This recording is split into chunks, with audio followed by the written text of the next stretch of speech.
Today, mag-alis tayo. Katapos ko lang nag-general cleaning. So, maaga tayong natapos ng cleaning. Gusto ko magpunta sa Kroningen kasi may market ba. Gusto magbili ng sitaw, okra, yung mga Asian na veggies. Nasa Kroningen kasi yung market doon malaki yung market doon ba. Dito maliit lang naman, no? So, magbili ako ng aking abubot.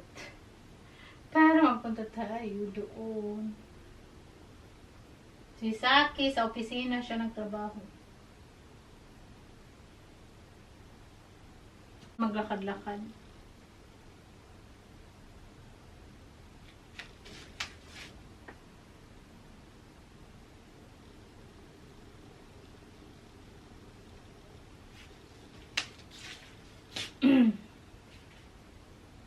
Pero yung ano ko ba, yung puson ko, hindi naman siya may masakit, may regla kasi ako. Alam niyo ba noon, bago ako naperahan, yung puson ko, every time may regla ako, grabe, ang sakit talaga. Sobrang sakit. Tapos yung mga binti ko, sobrang sakit. Hindi talaga ako makabangon sa sakit ng puson ko. Tapos nakahiga lang ako all day, sa first day, ganyan. Pero ngayon, sa awa ng Diyos, yung kasi yung naperahan ako sa appendix, nilinis din kasi yung ko dito. Kaya yung nagka-infection, yung tube ko, dami. So, yun. Tapos nagka-scar na siya. Cause din pala yung kaya siguro hindi na siya very masakit pag may regla ako. Okay na yan eh. Dito ako bumaba sa Leeuwarden. Sa amin ba, hindi na ako magpunta ng Kroningen kasi parang nahihilo ako ba. Maglakad na lang ako dito sa city na lang sa Leeuwarden. Lakad-lakad, magandang weather. Nag-outfit pa naman tayo ba para sa Kroningen. Oh. Yan ang touriste dito. Para siyang yung nasa Pisa sa Italy. Nagdala ko na bag pang market pa. Oh. Pero hindi natuloy sa market. Dito na lang tayo maglakad-lakad. Last time 50%, ngayon 70%. Buti na hindi ako nagbili. Punta tayo pa. Tingnan tayo natira. So, wala na yung gusto ko. 70% na lang sa ako pag mamili kasi gusto ko yung unique dito na wala masyado kapare dito. Asa na may dito pala 37 yung natira. Yan ang pauti din natin, no. Wow, legs 1,000 kagins. Lakad na ako pa uwi. Ng weather. Supermarket o. Tapos may sila dito, tulips na. Parang totoo, piki palang ganda. Bili tayo ng lulot tayo ng mainom. Magubog-gubog tayo. Bahay na tayo. Ano lang yung hindi ako nagluto today. Tamad ako magluto. Tapos gusto ko sana magkain doon sa Italian restaurant. Pinagkain na namin last time. Sarap kasi yung pasta nila doon. Authentic na. Tapos pizza. Kaya lang, close to me. Nag-crave ako ng pizza or pasta. Ganyan ba. Tapos marunong naman ako magluto. No? Masarap kasi doon. Parang may talaga. Italian talaga. Pag may regla ako, parang mag-crave ako ng mga pagkain. So, ito na lang. Bumili kami ng dough sa supermarket. Pumpkin, can you open this one? The pasta sauce. Tapos pasta sauce. Sundin lang yung instruction sa bread. Open. The pasta sauce.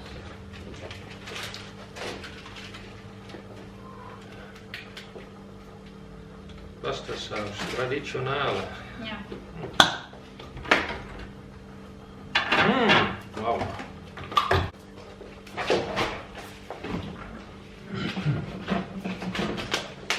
Maglagay tayo ng sauce. Wala may mozzarella.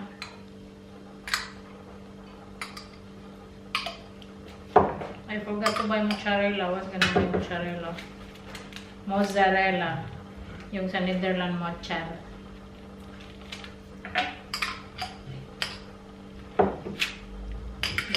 difference. I forgot to buy mozzarella ba? Oh, need to buy mozzarella? Nah, it's okay. Maybe it's fine. Oh. Mars lekker with mozzarella. But we do have cheese. Yeah, no we cheese. have cheese. Yeah, we have cheese. Because it's nice to have either the mozzarella or the gorgonzola. No, we only have the one. A normal cheese. That's all. Oh. You want Ah, one that mozzarella? one. Yeah.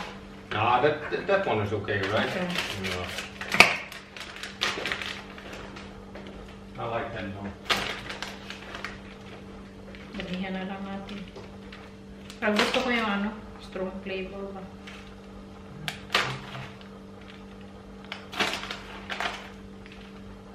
Buso natin carbs, pero konti lang yung kainin ko nito. Semi-dried tomato. Buusin natin.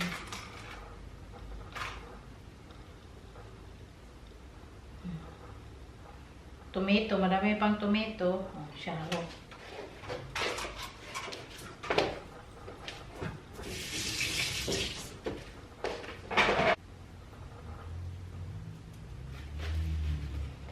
Lagyan ako ng chorizo.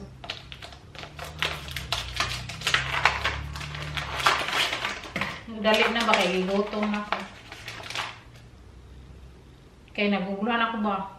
Anong kainin ko? Tapos nag-grab ako ng pizza. Maglibog ka rin kung anong kainin ba, lutuin.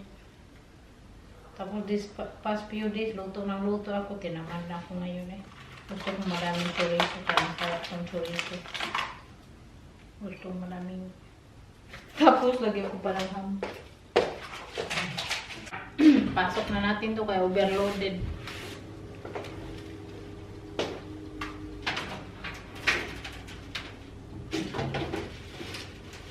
Parang masarap to. Nag-grab ako ng parang ano, hindi ko lang matamis. Hindi masarap. Naluto na kasi sa akin eh. Hiniwaan ko na. Kain! Kain muna kami. Ay, ubos na pala. Nakahati kami ni Saki. Ano siya, fruit beer. Kunti lang yung kinain ko.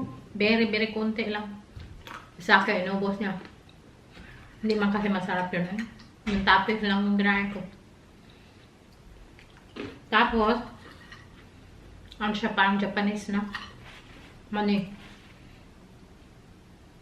So, wala naman kaming masyadong gagawin. Sagutin na lang natin yung mga question.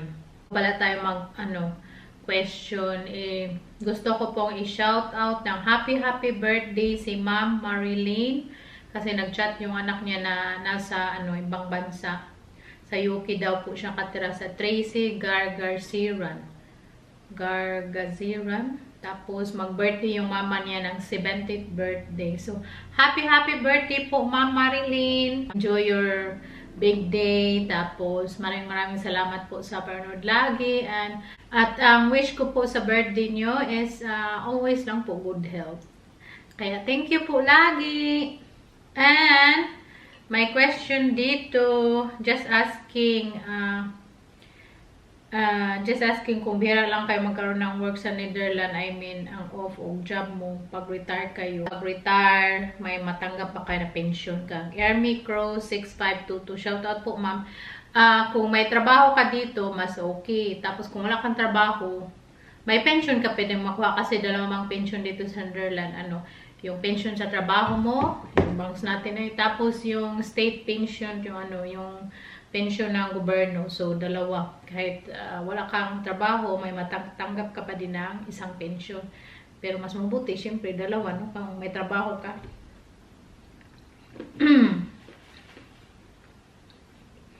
Next, yung sagutin natin, kang Mama Liz TV. Shoutout po sa inyo, ma'am. Maraming salamat sa panonood. Nag-asya kung my expenses namin, bibigyan ba daw ako ng pera ni Saki. Well, I think nasagot ko na long time ago yan.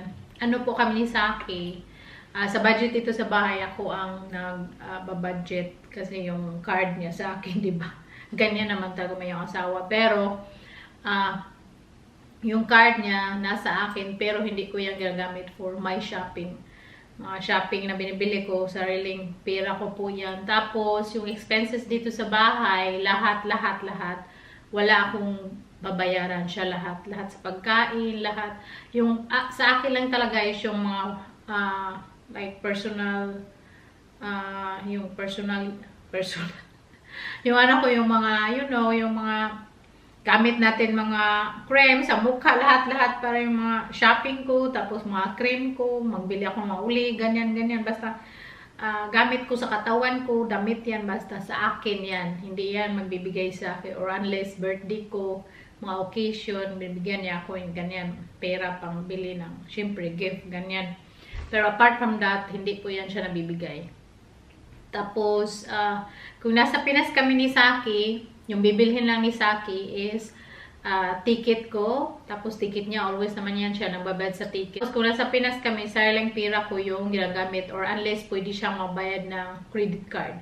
Kasi si Saki, hindi yan siya nagdadala ng cash. Kung nasa Pinas kami, credit card lang. Kung hindi pwedeng credit card, cash, sa akin lahat. Credit card, kasi hindi naman lahat magtanggap ng credit card no, or kung may GCash ka. So, kung credit card, sa kanya magbayad, kung cash sa akin. So, yan. Pero, hindi na ako nanghihingi kay sa akin ng pera, no? Kasi, siya naman lahat nagbabayad. Tapos, yung gastusin ko lang is yung pang shopping ko, yung pangkain ko. Ganyan. Tapos, kahit kunti-kunti lang yung, siyempre, pera ko, magano pa rin ako save kahit kunti. Ako yung tao na kanang, hindi ako nag-spend back kung sakali ito lang yung sweldo na kuha mo, so wag kang mag-spend more kaysa sweldo na natanggap mo. Basta ganyan. Kaya kahit kunti-kunti, mag-save, you know. And at the same time, enjoy life. Kaya alam mo na. So, yun. Yun lang naman yata. Ano pa ba?